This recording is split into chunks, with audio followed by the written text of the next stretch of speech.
जय हिंद साथियों, कैसे हैं आप सभी लोग। आशा करती हूँ अच्छे होंगे। मिशन वर्दी चैनल पर आप सभी लोगों का हार्दिक स्वागत है।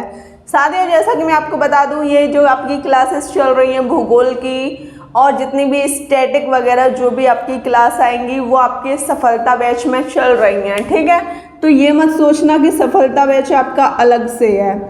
सफलता बैच ये आपके सफलता बैच के अंतर्गत आपका ये कोर्स चल रहा है। जैसे सामान्य ज्ञान की भूगोल की क्लास 30 है, तो ये आपके सफलता बैच के अंतर्गत चल रही हैं। हमारा जो बैच है उसका नाम सफलता बैच है। यूट्यूब पर एकदम फ्री है, कोई इसका ऐप नहीं है। तो आपको बिल्कुल ये नहीं समझना कि इसका कोई ऐप है, दीदी ऐप पे पढ़ाती हैं। नो, यूट्यूब पर सफलता बैच हमने इस बैच का नाम रखा है और ये सफलता बैच आपको सफल करने की पूरी कोशिश करेगा। ठीक है, तो आज के हमारे टॉपिक हैं भूगोल के अंतर्गत क्लास 30 होने वाली है। चट्टान पढ़ेंगे, भूकंप पढ़ेंगे, एशिया महाद्वीप पढ़ेंगे, अफ्रीका महाद्वीप पढ़ेंगे। जैसा कि मैं आपको बता दूं, मैंने आपको भूकंप करा दिया है ना, लेकिन कुछ चीज़ें जैसे कि नहीं हुई हैं तो इस क्लास में कवर करेंगे। एशिया महाद्वीप पूरा कंप्लीट कराया हुआ है मेरे द्वारा। थोड़ा सा इसमें जो चीज़ नहीं हो पाई उसको भी कवर करने की कोशिश करेंगे। अफ्रीका महाद्वीप में भी सेम यही कंडीशन है। चट्टान को हम अच्छे तरीके से पढ़ेंगे। ठीक है साथियों, अब हम लोग पढ़ने वाले हैं चट्टान के बारे में। चट्टान को इंग्लिश में बोलते हैं रॉक। ठीक है, इसकी जो डेफिनेशन है वो क्या है? खनिजों के सम्मिश्रण से बने होते हैं। क्या बने होते हैं? जो चट्टान आपकी होती हैं वो खनिजों से बनी होती हैं। बहुत सारे खनिजों के मिश्रण से बनी होती हैं आपकी चट्टान। ठीक है, समझ गए। चट्टानों का अध्ययन बहुत बार पेपर में पूछे जाने वाला प्रश्न है आपका। चट्टान का अध्ययन किस में किया जाता है? तो ये पेट्रोलॉजी में किया जाता है। अगला पॉइंट है पृथ्वी की भूपर्पटी में पाई जाने वाली सर्वाधिक तत्व। चट्टान में सबसे ज्यादा क्या पाई जाती है? ऑक्सीजन। ऑक्सीजन कितने प्रतिशत? 47%। ये आपको अपने दिमाग में रखनी है हर कंडीशन में, हर हालत में। ये मत समझना कि बस थोड़ा देख लिया ऑक्सीजन 47%, याद आया नहीं आया। नहीं, आपको अच्छे तरीके से इसको याद रखना है। ठीक है, कि पृथ्वी पर जो भूपर्पटी है उसमें सबसे ज़्यादा जो तत्व पाया जाता है वो ऑक्सीजन पाया जाता है, 47% पाया जाता है। दूसरे नंबर पर आपका सिलिकॉन है जो कि 28% पाया जाता है और तीसरे नंबर पर आपका एल्यूमिनियम है जो कि 8% पाया जाता है। अब बात पूछी जाए आपसे पेपर में कि बताइए चट्टान कितने प्रकार की होती हैं, तो आप बता दोगे कि आपकी जो चट्टान है वो 3 प्रकार की होती हैं। कौन कौन सी होती हैं इसको हम पढ़ लेते हैं। जैसा कि मैंने आपको बताया था कि आपकी जो चट्टान होती है वो 3 प्रकार की होती हैं। सबसे पहली जो चट्टान है आपकी वो है आग्नेय चट्टान। इसको इंग्लिश में बोलते हैं इग्नियस रॉक्स। ओके, इसका जो अन्य नाम है, आग्नेय चट्टानों को किन किन नामों से पुकारा जाता है? इसको मौलिक चट्टान भी बोलते हैं, इसको प्राथमिक चट्टान भी बोलते हैं, इसको रवेदार चट्टान भी कहते हैं। इसके 3 नाम हैं। ठीक है, समझ गए। इसको कौन कौन सी चट्टानों के नाम से जाना जाता है? मौलिक चट्टान, प्राथमिक चट्टान और रवेदार चट्टान नाम से किसको जाना जाता है? आग्नेय चट्टान को, जिसको इंग्लिश में बोलते हैं इग्नियस रॉक्स। ओके, इसका जो निर्माण होता है, आग्नेय चट्टान का जो निर्माण होता है वो ज्वालामुखी के मेग्मा से होता है। ज्वालामुखी जब फटती है उसमें जो मेग्मा होता है ना, उससे किस चट्टान का निर्माण होता है? आग्नेय चट्टान का निर्माण होता है। इस चट्टान में जीवाश्म नहीं पाया जाता। पेपर में क्वेश्चन पूछा जाता है कि बताइए कौन सी चट्टान है जिसमें जीवाश्म नहीं पाया जाता, तो आप बता दोगे आग्नेय चट्टान ऐसी चट्टान है जिसमें जीवाश्म नहीं पाया जाता। अगला पॉइंट है, यह सबसे पहले बनने वाली चट्टान है। पृथ्वी पर सबसे पहले जो चट्टान बनती है उसका नाम बताइए, तो वो आपकी आग्नेय चट्टान है। ठीक है, यहाँ तक क्लियर? कोई दिक्कत तो नहीं? पृथ्वी पर कौन सी चट्टान है जहाँ जीवाश्म नहीं पाया जाता? किस चट्टान में जीवाश्म नहीं पाया जाता? तो वो आपकी आग्नेय चट्टान है। वो कौन सी चट्टान है जो सबसे पहले पृथ्वी पर बनती है? तो वो आपकी आग्नेय चट्टान है। ठीक है, इसमें परत नहीं पाई जाती। आग्नेय चट्टान में आपकी परत नहीं पाई जाती। अब सबसे इसका जो इम्पॉर्टेंट पॉइंट है ना वो ये है उदाहरण। ये आपको हर कंडीशन में याद होने चाहिए क्योंकि पेपर में ये प्रश्न इतनी बार पूछा गया। आपने कभी भी मॉक टेस्ट लगाया होगा, चट्टान से वो ऐसे रख देता है उदाहरण, कि बताइए मोनोजाइट किस चट्टान का उदाहरण है। अगर आपने पढ़ा है तो आप बता दोगे आग्नेय चट्टान का उदाहरण है। इस वजह से कह रही हूँ, इनको तो रट लीजिए कि हर हालत में, हर कंडीशन में आपको याद होनी चाहिए, ठीक है। आग्नेय चट्टानों के उदाहरण है आपके ग्रेनाइट, बेसाल्ट, मोनोजाइट, साइनाइट, ग्रेबो, ठीक है। अब साथियों आपकी जो दूसरी चट्टान है वो है अवसादी चट्टान है, ठीक है। इसको इंग्लिश में सेडिमेंट्री रॉक्स भी बोलते हैं। इसका जो निर्माण होता है वो किस प्रकार से होता है, इसको देख लीजिए। आग्नेय चट्टानों के अपक्षय एवं अपर्दन से होता है अवसादी चट्टानों का निर्माण। किससे होता है? आग्नेय चट्टानों के अपक्षय से और अपर्दन से। अपक्षय क्या होता है, अपर्दन क्या होता है, इसकी डेफिनेशन भी आप लोगों के लिए लिख दी है, क्योंकि आप लोग भूल जाओगे ना इस वजह से।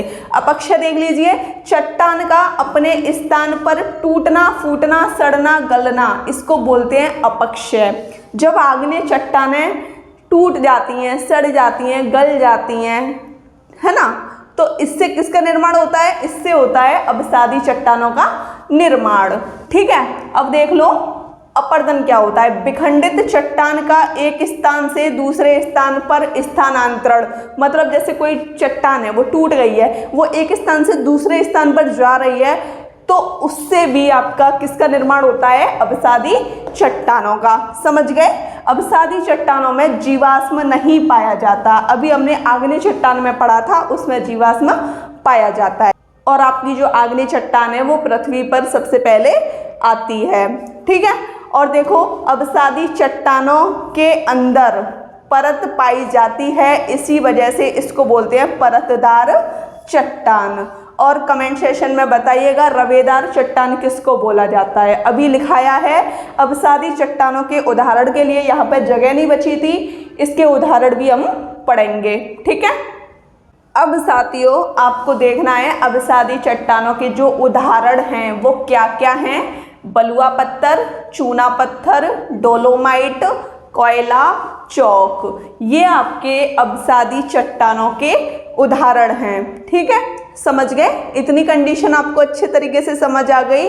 अब देख लीजिए, अब हम पढ़ेंगे कायान्वित चट्टानें। इसको इंग्लिश में बोलते हैं मेटामॉर्फिक रॉक्स, ओके। इसका निर्माण कैसे होता है? आग्नेय एवं अवसादी चट्टानों के अधिक ताप, देख लो अधिक ताप से, किससे?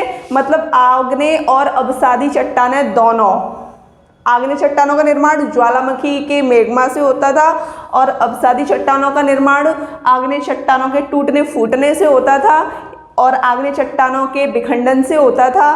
किसका निर्माण? अवसादी चट्टानों का निर्माण। अब आप देख लीजिए कायान्वित चट्टानों का जो निर्माण होता है आग्नेय एवं अवसादी चट्टानों के अधिक ताप और अधिक दाब पर लंबे समय तक दबे रहने से इसका निर्माण होता है।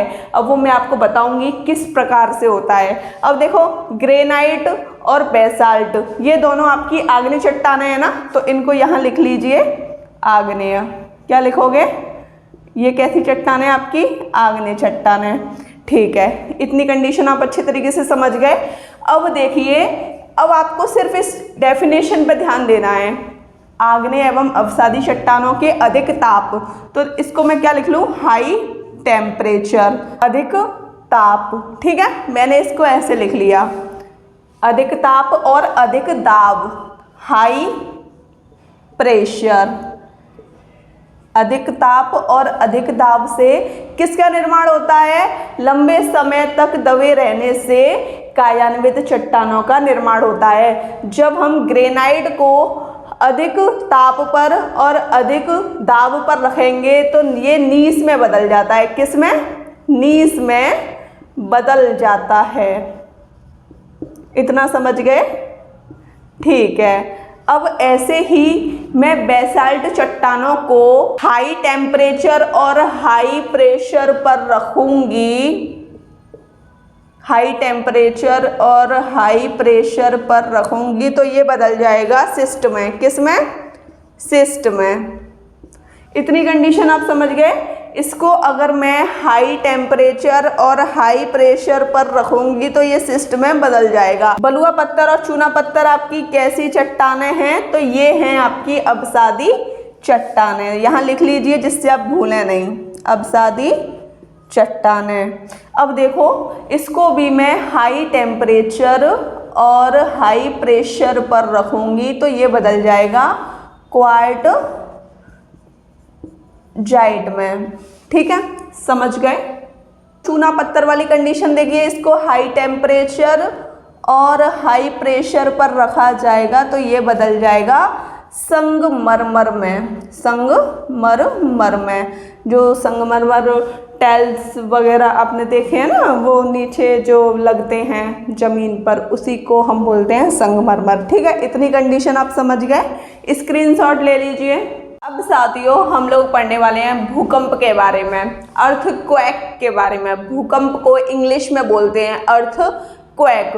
भूकंप की जो डेफिनेशन है वो है पृथ्वी के क्रस्ट पर महसूस होने वाले कंपन को भूकंप बोला जाता है। ठीक है, पृथ्वी के क्रस्ट पर अगर हम जिस कंपन को महसूस कर लेते हैं उसी को हम भूकंप बोलते हैं।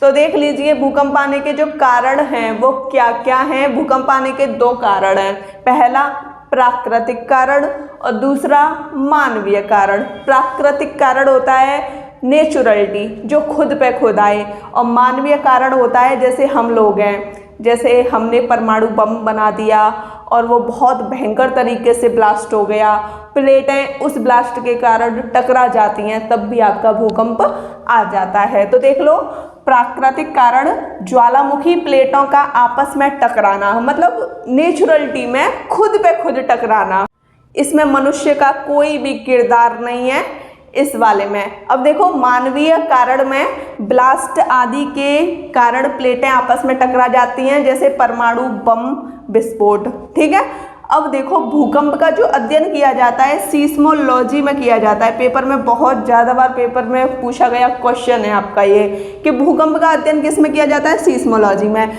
भूकंप मापी यंत्र कौन सा है, सीस्मोग्राफ, है ना। इतनी कंडीशन आप समझ गए।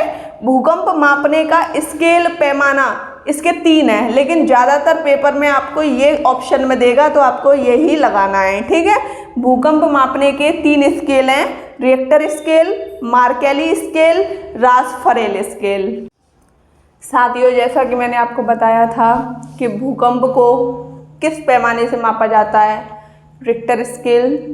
इसमें आप देख पा रहे हो रिक्टर स्केल में 1 से 10 तक आपके डिजिट होते हैं, 1 से 10 तक आपकी डिजिट होती हैं। एक अंक की अगर वृद्धि हो जाती है ना तो 8 गुना तेज भूकंप आता है। देख लो, एक अंक की वृद्धि होने पर 8 गुना तेज भूकंप। ठीक है, समझ गए ना। इस वजह से रिक्टर स्केल बहुत ज़्यादा आपका इम्पॉर्टेंट है। अब आप देख लीजिए, इसको पढ़ने से पहले आप इसको समझ लीजिए। ये जो आप पॉइंट देख रहे हैं, इस पॉइंट को बोलते हैं फोकस। फोकस बोले तो भूकंप मूल, सेंटर। ओके, इसको हम फोकस बोलते हैं, हाइपोसेंटर भी बोल सकते हैं, भूकंप का केंद्र भी बोल सकते हैं। और जो आपको ये दिख रहा है ये अधिकेंद्र है, ये पृथ्वी की परत है, जमीन है, जिसको हम अधिकेंद्र बोलते हैं। ठीक है, एपिसेंटर। इतनी कंडीशन समझ गए।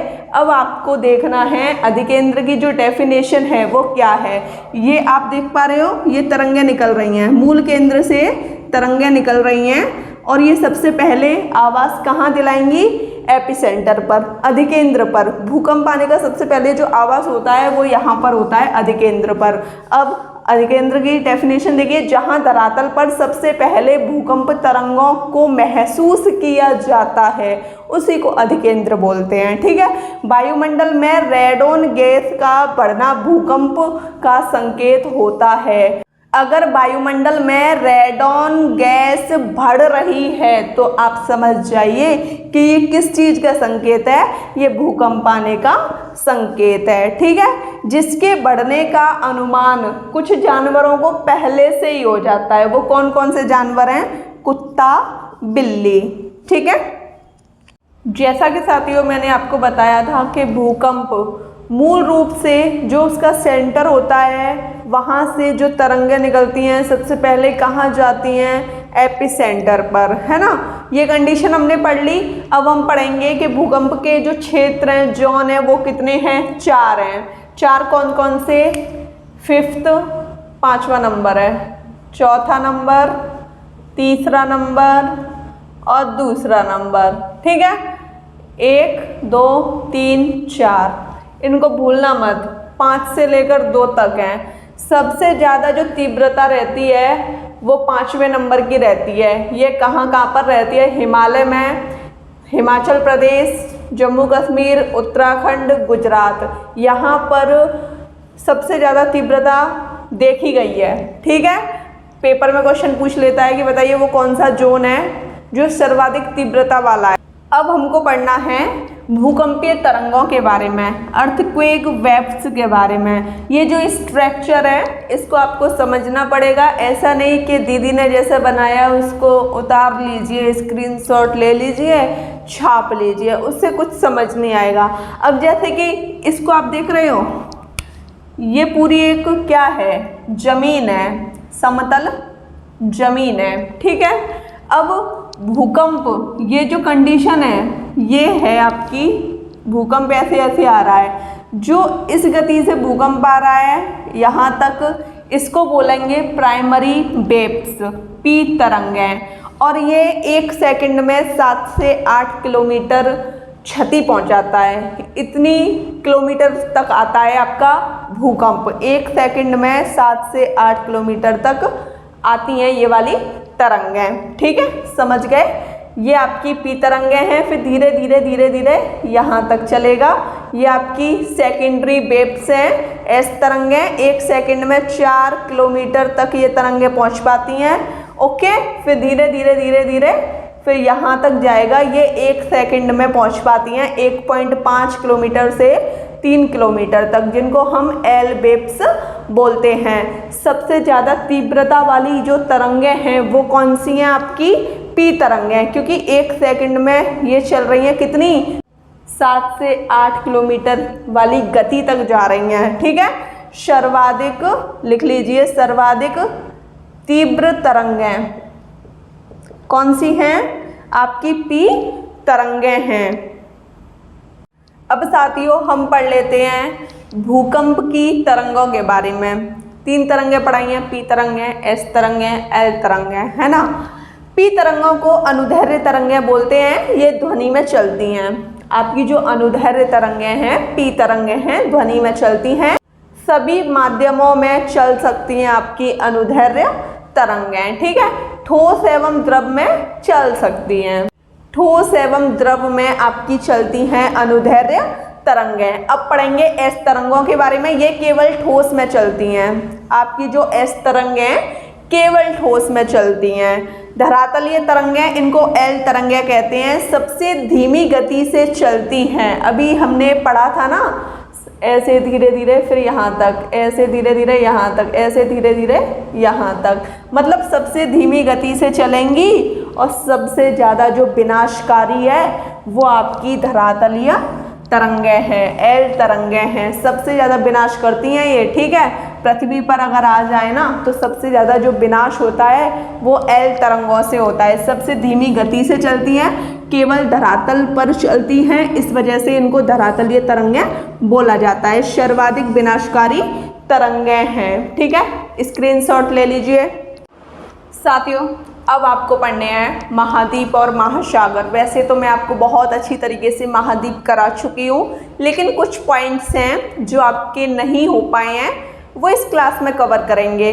ठीक है, महाद्वीपों की संख्या 7 है। कमेंट सेक्शन में बताइएगा 7 महाद्वीप कौन कौन से हैं, लिखा चुकी हूँ आपको। ठीक है, महासागर आपके 5 हैं। पहला प्रशांत महासागर, जो कि सबसे बड़ा महासागर है आपका। प्रशांत महासागर आपका सबसे बड़ा महासागर है। दूसरा है आपका अटलांटिक महासागर। तीसरा है हिंद महासागर। चौथा है दक्षिणी महासागर। पांचवा है आपका आर्कटिक महासागर, जो कि सबसे छोटा महासागर है। ठीक है साथियों, जैसा कि अभी हमने महासागर और महाद्वीप को पढ़ा, महाद्वीपों की संख्या मैंने आपको बताई थी और आप लोगों से मैंने पूछा था कि बताइए कौन कौन से महाद्वीप हैं। तो आप मुझे बताओगे। और महासागर मैंने आपको बता दिए हैं, 5 महासागर हैं, कौन कौन से हैं ये भी आपको बता चुकी हूँ। अब देख लीजिए महाद्वीप में पहला आपका एशिया महाद्वीप है। जैसा कि मैं आपको बता दूँ, मैं आपको बहुत अच्छी तरीके से करा चुकी हूँ, कुछ चीज़ें आपको इसमें मिल जाएंगी, ठीक है। महाद्वीप में, एशिया महाद्वीप में जो देशों की संख्या है वो 48 है, ठीक है। सबसे बड़ा आपका जो महाद्वीप है वो एशिया महाद्वीप है, ठीक है। एशिया और यूरोप को मिलाकर क्या बोलते हैं? यूरेशिया। क्या बोलेंगे? यूरेशिया। एशिया और यूरोप ये दोनों एक ही प्लेट पर हैं, एक ही प्लेट पर हैं, यूरोप और एशिया, ठीक है। अगला पॉइंट है रूस का एशिया वाला भाग क्या कहलाता है? साइबेरिया। रूस का जो एशिया वाला भाग है उसको क्या बोलते हैं? साइबेरिया। अगला पॉइंट देखो, अब हम पढ़ेंगे एशिया के पर्वत। एशिया के पर्वत, जिसमें कुछ मैं आपको अच्छे तरीके से पढ़ा चुकी हूँ, कुछ नहीं पढ़ा चुकी तो उनको आप नोट डाउन कर लेना, ठीक है। तो देख लीजिए, इसमें पहला पर्वत है कुन-लून पर्वत। कहाँ पर है? ये चीन में है। कहाँ पर है? चीन में। दूसरा देखो अंतून सान पर्वत, ये कहाँ पर है? ये भी आपके चीन में है। कुन-लून पर्वत और अंतून सान पर्वत ये दोनों पर्वत आपके चाइना में हैं, ठीक है। साथियों, अब आपका तीसरा पर्वत है सुलेमान पर्वत और किरधर पर्वत, ये पाकिस्तान के पर्वत हैं। सुलेमान पर्वत, किरधर पर्वत ये कहाँ के पर्वत हैं? ये पाकिस्तान के पर्वत हैं। पांचवा देखिए हिंदुकुश पर्वत। हिंदुकुश पर्वत पाकिस्तान और अफगानिस्तान की सीमा पर है। हिंदुकुश पर्वत पाकिस्तान और अफगानिस्तान की सीमा पर है और इसी में खैबर दर्रा है। हिंदुकुश पर्वत में ही आपका कौन सा दर्रा है? खैबर दर्रा है, ठीक है। छठवा आपका जो पर्वत है अराकानियोमा पर्वत, जो भारत और म्यांमार में है। अराकानियोमा पर्वत कहाँ पर है? भारत और म्यांमार में। अब आप मुझे कमेंट सेशन में बताओगे पाकिस्तान की राजधानी मुद्रा, पाकिस्तान के राष्ट्रपति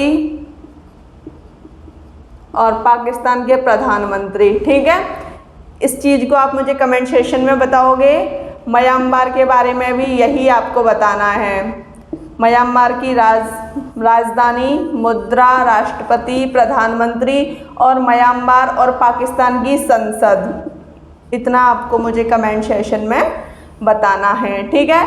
जिसमें सिर्फ आप मुझे ये बताना कि पाकिस्तान के राष्ट्रपति कौन है, प्रधानमंत्री कौन है, इनको याद करने की ज़रूरत नहीं है, ठीक है। जैसे कभी पेपर में बाई चांस पूछ लिया जाए तो कम से कम ऐसा तो होगा कि हाँ हमने कमेंट सेशन में ये लिखा था। और म्यांमार के भी आपको याद करने की ज़रूरत नहीं है, बस मुझे कमेंट सेशन में बता देना, ठीक है। समझ गए? संसद याद होनी चाहिए, संसद, मुद्रा, राजधानी याद होनी चाहिए, ठीक है। और आप मुझे ये बताओगे खैबर दर्रे से सबसे पहले कौन आए थे? ये मैं आपको क्वेश्चन करा चुकी हूँ, ठीक है। अब आप देख लीजिए अगला पर्वत है आपका अल-बुर्ज पर्वत तथा जैग्रोस पर्वत, ये ईरान में है, ठीक है। साथियों, आपका अगला पर्वत है फ्यूजी पर्वत। फ्यूजी पर्वत आपके जापान में है। फ्यूजी पर्वत कहाँ पर है? जापान में। जापान किस नदी के किनारे बसा हुआ है? जापान की राजधानी क्या है? जापान की मुद्रा क्या है? जापान की संसद का नाम क्या है? ठीक है, ये आपको मुझे बताना है। अगला देखो पेंटिंग एवं टोरस पर्वत, ये कहाँ पर है? तुर्की में। तुर्की की राजधानी, मुद्रा, संसद आपको मुझे बतानी है, ठीक है। अगला पर्वत है हिमालय पर्वत। हिमालय पर्वत चीन, भारत और नेपाल में फैला हुआ है, ठीक है।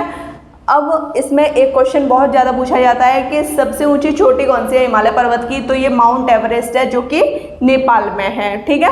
माउंट एवरेस्ट की जो ऊंचाई है वो कितनी है वो आपको मुझे कमेंट सेक्शन में बतानी है, मैं आपको बता चुकी हूँ, ठीक है। ये आपका नोट पॉइंट है, ये आपका नोट पॉइंट है। 3 देश एशिया एवं यूरोप में आते हैं, कौन कौन से?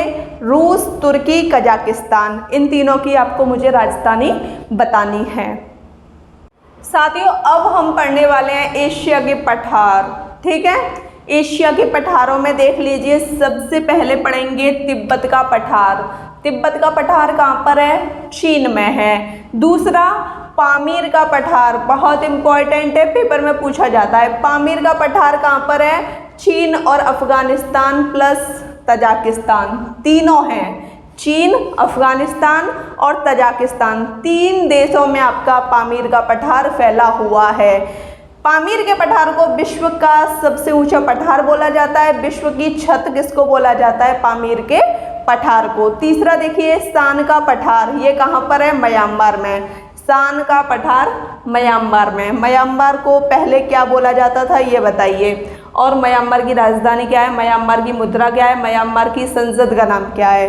ठीक है, यही आपको चीन के बारे में बताना है। चीन की राजधानी, मुद्रा, चीन किस नदी के किनारे बसा हुआ है, ये सब कुछ आपको मुझे बताना है। अगला है याकूत का पठार, ये आपके रूस में है। साथियों आपका अगला पठार है अनातोलिया का पठार, ये कहाँ पर है? अनातोलिया का पठार किस स्थान पर है, किस देश में है? तो ये तुर्की में है। कहाँ पर है? तुर्की में। अब अगला पूछा जाएगा आपसे कि बताइए दक्कन का पठार कहाँ है, तो आप बता दोगे कि दक्कन का पठार भारत में है। और ये बहुत इंपॉर्टेंट है, ये आपको याद रखना है। ठीक है, अब हम पढ़ेंगे एशिया महाद्वीप के मरुस्थल, इंपॉर्टेंट है ये। ठीक है, पहला अरब मरुस्थल, इसमें आपको 2 भागों में मरुस्थलों को बांटा गया है, रूल अल नफद और रूल अल खादी। ठीक है, अगला देखो गोबी का मरुस्थल, ये मंगोलिया और चीन में है। कहाँ पर है? मंगोलिया और चीन में आपका गोबी का मरुस्थल है। अगला है तकला मकान, ये चीन में है। थार का मरुस्थल भारत और पाकिस्तान में है। अब साथियों हम पढ़ेंगे एशिया की झील। एशिया महाद्वीप में आपकी जो झीलें हैं इंपॉर्टेंट, उनको पढ़ेंगे। तो सबसे पहली पढ़ेंगे कैस्पियन सागर झील, ये 5 देशों की सीमा से लगती है। कैस्पियन सागर जो झील है ये 5 देशों में है। ठीक है, 5 देशों के नाम मैं आपको लिखा चुकी हूँ, आप मुझे कमेंट सेशन में बताओगे, इस वजह से मैंने 5 देशों के नाम नहीं लिखे हैं। दूसरी है आपकी मृत सागर, ये 2 देशों की सीमा से लगती है। कौन कौन से हैं? इजराइल और जॉर्डन। ठीक है, तीसरी वॉन झील, वॉन झील आपके तुर्की में है। वॉन झील कहाँ पर है? तुर्की में। विश्व की सर्वाधिक खारे पानी की झील है ये। ठीक है, चौथी आपकी अरल सागर है जो कजाकिस्तान और उज्बेकिस्तान में है। इन दोनों की राजधानी आपको मुझे बतानी है। ठीक है, अगली पैगांग झील जो भारत और चीन में है लेकिन विवादित है। ठीक है, भारत और चीन के मध्य विवाद करने वाली कौन सी झील है?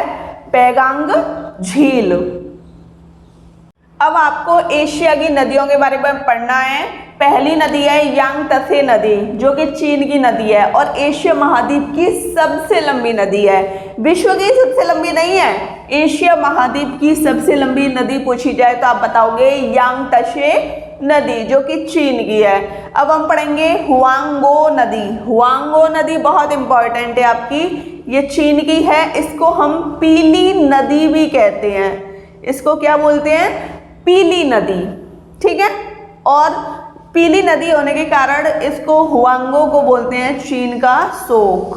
चीन का शोक किसको बोलते हैं? किस नदी को बोला जाता है? हुआंगो नदी को। ठीक है, अगली नदी है आपकी दजला फरात नदी जो कि ईरान की है और इरावती नदी आपकी म्यांमार की है। जैसा कि आप देख पा रहे हैं मलक्का जल संधि, इसमें पेपर में ये प्रश्न पूछा जाता है कि बताइए कौन सी जल संधि है जो किस देश को किस देश से अलग करती है, या आपको ये पूछ लेगा कि कौन सी जल संधि है जो किस देश को किस महासागर को किस महासागर से जोड़ती है। तो देखो जो आपकी मलक्का जल संधि है वो मलेशिया को इंडोनेशिया से अलग करती है। इंडोनेशिया को सुमात्रा द्वीप भी पहले बोलते थे, ठीक है, लेकिन वर्तमान में इंडोनेशिया कहते हैं। इंडोनेशिया की राजधानी बताइएगा, मुद्रा बताइएगा और आपको संसद भी बतानी है। और मलेशिया का भी आपको ऐसे ही करना है, ठीक है, इसके बारे में भी आपको मुझे बताना है। और हिंद महासागर को प्रशांत महासागर से जोड़ती है आपकी मलक्का जल संधि। सबसे गहरा महासागर कौन सा है आपको मुझे बताना है। अब आपका अगला पॉइंट कह रहा है विश्व का सबसे बड़ा सागर कौन सा है, तो ये दक्षिणी चीन सागर है। ठीक है, अगला पॉइंट है विश्व की सबसे बड़ी खाड़ी बंगाल की खाड़ी। अब हम पढ़ेंगे स्वेज नहर के बारे में, पेपर में पूछ लेता है। ठीक है, स्वेज नहर ये कहाँ पर है, मिस्र में। मिस्र को पहले इजिप्ट बोला जाता था। ठीक है, इसका निर्माण 1859 ईस्वी में शुरू हुआ और 1869 में स्वेज नहर बनकर हो गई तैयार। स्वेज नहर के बारे में ये पॉइंट बहुत इंपॉर्टेंट है। लाल सागर को भूमध्य सागर से कौन सी नहर जोड़ती है, तो ये आपकी स्वेज नहर है। जैसा कि साथियों हमने एशिया महाद्वीप को पूरा पढ़ लिया है, जैसा कि हमने पहले भी पढ़ा था, और अब वो चीज़ें पढ़ी हैं जो हम पहले छोड़ चुके थे या हमने पहले कवर कर ली थी, वो भी हमने इस वीडियो के अंतर्गत पढ़ी थी और हमारा अच्छा खासा रिवीजन हो गया। ठीक है, तो बिल्कुल ऐसा मत सोचिए कि सब कुछ दोबारा हो रहा है तो इसका मतलब ये है कि कुछ पॉइंट्स आपको मिल पा रहे हैं, कुछ नहीं मिल पा रहे, बल्कि ये भी सोचिए कि जहां हम पिछला रिवीजन नहीं कर पाते, इस वीडियो के माध्यम से हम रिवीजन तो कर रहे हैं। समझ गए ना, कुछ चीज़ें करा चुकी हूँ, ऐसा नहीं है कि पहले वाली वीडियो में नहीं हुआ हो, उसमें भी बहुत अच्छी तरीके से करा चुकी थी, लेकिन कोई नहीं। अब आप अफ्रीका महाद्वीप देख लीजिए। अफ्रीका महाद्वीप में देशों की संख्या 54 है। कितनी है, 54। अब पूछी जाए जनसंख्या में ये कौन से स्थान पर है, तो ये दूसरे स्थान पर है। ठीक है, जनसंख्या में कौन से स्थान पर है, दूसरे स्थान पर। इस महाद्वीप को, अफ्रीका महाद्वीप को भविष्य का महाद्वीप बोला जाता है। इस महाद्वीप को किस महाद्वीप को बोला जाता है, भविष्य का महाद्वीप अफ्रीका महाद्वीप को। अफ्रीका महाद्वीप को अंध महाद्वीप भी कहते हैं, भविष्य का महाद्वीप भी बोला जाता है, अंध महाद्वीप भी बोलते हैं, और इसको मानव सभ्यता का पालना भी कहते हैं। ठीक है, इसको 3 तरह से बोला जाता है, भविष्य का महाद्वीप, अंध महाद्वीप और मानव सभ्यता का पालना। अब देखो अफ्रीका महाद्वीप में आपके 3 प्रमुख अक्षांश हैं। कौन कौन से हैं, कर्क रेखा, भूमध्य रेखा और मकर रेखा। भूमध्य रेखा को विषुवत रेखा भी कहते हैं। ठीक है, कर्क रेखा 23 सही 1/2 डिग्री पर है, भूमध्य रेखा 0 डिग्री पर है और मकर रेखा 23 सही 1/2 डिग्री पर है। ठीक है, जैसा कि इसमें अगला पॉइंट बोला गया है, जो आपका 0 डिग्री देशांतर है वो अफ्रीका से गुजरती है। 0 डिग्री देशांतर किस महाद्वीप से गुजरती है, तो ये आपके अफ्रीका महाद्वीप से गुजरती है। अगला पॉइंट है अफ्रीका महाद्वीप चारों गोलार्ध में स्थित है। ठीक है, ऐसा कौन सा महाद्वीप है जो चारों गोलार्धों में है, तो ये आपका अफ्रीका महाद्वीप है। अगला पॉइंट है स्वेज नहर एशिया को अफ्रीका से अलग करती है। इंपॉर्टेंट है। ठीक है, कौन सी नहर है जो एशिया को अफ्रीका से अलग करती है, तो ये आपकी स्वेज नहर है। ठीक है, अब हम पढ़ेंगे अफ्रीका महाद्वीप के जो पर्वत हैं। अफ्रीका महाद्वीप का पर्वत एटलस पर्वत है ना। सबसे ऊंची चोटी इसकी कौन सी है, माउंट ट्यूबकल। माउंट ट्यूबकल अफ्रीका महाद्वीप का जो पर्वत है वो एटलस पर्वत है, जिसकी सबसे ऊंची चोटी है माउंट ट्यूबकल। अफ्रीका महाद्वीप, अगला पॉइंट है आपका, अफ्रीका महाद्वीप की सबसे ऊंची चोटी माउंट किलिमंजारो है, जो कि तंजानिया में है। साथियों कल की क्लास में अफ्रीका महाद्वीप कराएंगे, क्योंकि अभी पूरा कंप्लीट नहीं हो पाया है ना। आज की वीडियो में इतना ही। वीडियो कैसी लगी कमेंट सेक्शन में अवश्य बताइएगा। वीडियो अच्छी लगी हो तो चैनल को सब्सक्राइब कीजिएगा, लाइक कीजिएगा, शेयर कीजिएगा। जय हिंद साथियों।